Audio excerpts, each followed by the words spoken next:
మూర్ఖుడిని ఎలా కనిపెట్టాలి? మూర్ఖుడి యొక్క 5 లక్షణాలను తెలుసుకోండి. కొందరు తెలివైన వాళ్ళు అంటారు, నువ్వు ఒక మూర్ఖుడిని ఎదుర్కోవలసి వచ్చినప్పుడు తుపాకీ నుండి బుల్లెట్ ఎంత వేగంగా బయటకు వస్తుందో అంతే వేగంగా అక్కడి నుండి వెళ్లిపో అని. కానీ ఇక్కడ సమస్య ఏమిటంటే మూర్ఖుడిని కనిపెట్టడం. సాధారణంగా కనిపించే వారిలో కూడా మూర్ఖులు ఉంటారు.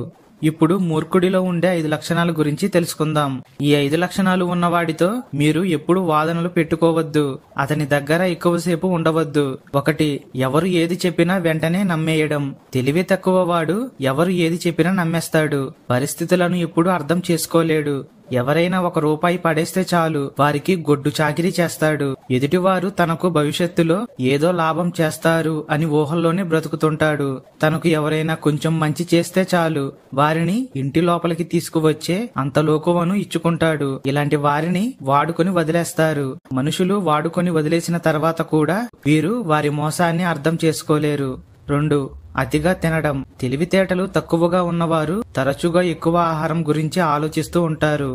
అంటే వారు రోజంతా ఏదో ఒకటి తింటూనే ఉంటారు. వారికి తినడానికి ఒక నిర్దిష్ట సమయం ఉండదు. ఈ వ్యక్తులు జీవించడానికి తినరు, తినడానికి మాత్రమే జీవిస్తున్నట్లు కనిపిస్తారు. వీరికి డబ్బు విషయంలో జాగ్రత్త అస్సలు ఉండదు. తిండి కోసం ఎంత డబ్బునైనా ఖర్చు చేస్తారు. ఇది వీరిలో ఉండే పెద్ద లోపం. 3. జ్ఞాని ఎప్పుడూ కూడా తన శత్రువును బలహీనుడిలాగా భావించడు. తనను తాను తక్కువ జ్ఞానం ఉన్నవాడిగా భావిస్తాడని చాణక్యుడు చెప్పాడు. దీనివల్లే అతడు పెద్ద పెద్ద వ్యూహాలు వేస్తాడు. ఆ వ్యూహాల ఆధారంగా శత్రువును ఓడిస్తాడు. కానీ తక్కువ తెలివితేటలు ఉన్న వ్యక్తులు అంటే మూర్ఖులు మాత్రం తమను తాము అత్యంత తెలివైన వారు మరియు శక్తివంతులలాగా భావిస్తారు. తనకన్నా బలవంతులు ఎవరూ లేరు అనే భావనలో బ్రతుకుతూ ఉంటారు. వీరి జీవితం మొత్తం ఇలాగే ఉంటుంది. 4. అతిగా నిద్రపోవడం. మెదడు తక్కువగా ఉన్నవారు ఎక్కడైనా ఎప్పుడైనా ఎంతసేపైనా నిద్రపోతారు. వారికి నిద్ర పట్టడంలో ఎలాంటి సమస్య ఉండదు.